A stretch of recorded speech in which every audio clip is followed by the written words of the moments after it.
જી, મારું નામ હિરાણી અશોક, અમરેલી જિલ્લા કિસાન સંઘ કોષાધ્યક્ષ.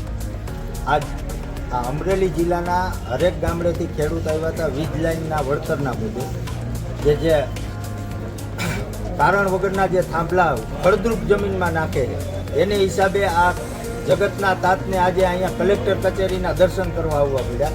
બાકી અમે કોઈ નવરા નહોતા ને કોઈ ખેડૂત નવરો ન હોય. જગતનો તાત છે, આખા જગતને પાલવાની જવાબદારી અમારી ઉપર છે.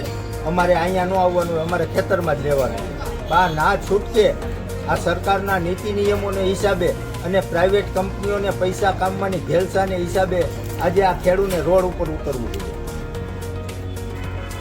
જે વળતર અમને જેટલી જોઈશે એટલી મળતી નથી અને કોઈ કંપની સેવા કરતી નથી. નહીતરે હાલો અમે વગર વળતરે અમે જમીન આપી. માંગ શું છે?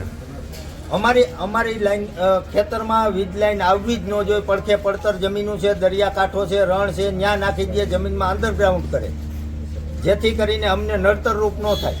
ખેતીની જમીન ક્યાંય વધતી નથી. આ કાયમિક માટે આ વિકાસના નામે આવા થાંભલાના હાથે નાખીને એને ઘેટે જાય તો આ દુનિયાનું ભરણ પોષણ કઈ રીતે કરશું? નિરાકરણ નહીં હોય તો આગામી કાર્યક્રમ શું કરશે? એકદમ જલદ આંદોલન થાય કે સરકારે નહીં ધાર્યું હોય ને એવું ન ભૂતો ન ભવિષ્ય. આ કેટલા વર્ષોએ ખેડૂત રોડ ઉપર આવ્યો છે તો એમને તો આવ્યો નથી અને એ જે દિવસે નીકળશે ને એકદમ જોરથી, તેથી સરકારને ક્યાં જવું ને એ નક્કી નહીં થાય.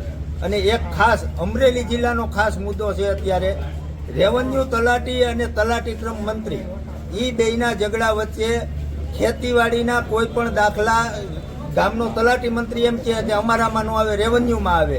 અને રેવન્યુ તલાટી ક્યાંય પણ ક્યાંય એક પણ ગામડે જતો નથી. એના સેજાના ગામડામાં આપણા જિલ્લાના ટોટલ ગામડામાં ક્યાંય નથી જતો. એટલે ખેડૂત અરજદારો કાયમિક માટે ધક્કા ખાય છે. એટલે કલેક્ટર એના લેવલેથી તાત્કાલિક નિરાકરણ લાવે એવી અરજી સાથે આજે અહીંયા બધા ખેડૂત આવ્યા છે.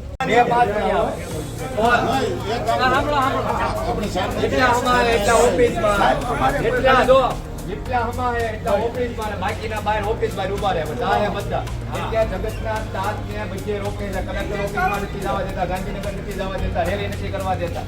એટલે ખેડૂત બધા જાય કલેક્ટર ઓફિસમાં. જો તમારે બધા ખેડૂતને ન જવા દે તો કહી દો ખેડૂતને કલેક્ટર ઓફિસમાં એન્ટ્રી નથી તો અમે અહીંયા અમારે ક્યાં કાકી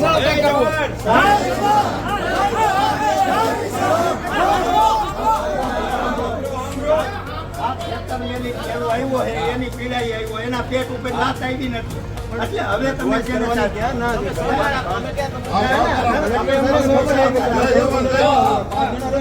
બધા ખેડૂત ઉપર જાય અને કલેક્ટર સાહેબ અહીં નીચે આવીને અમારી રજૂઆત લઈ લે. અમારે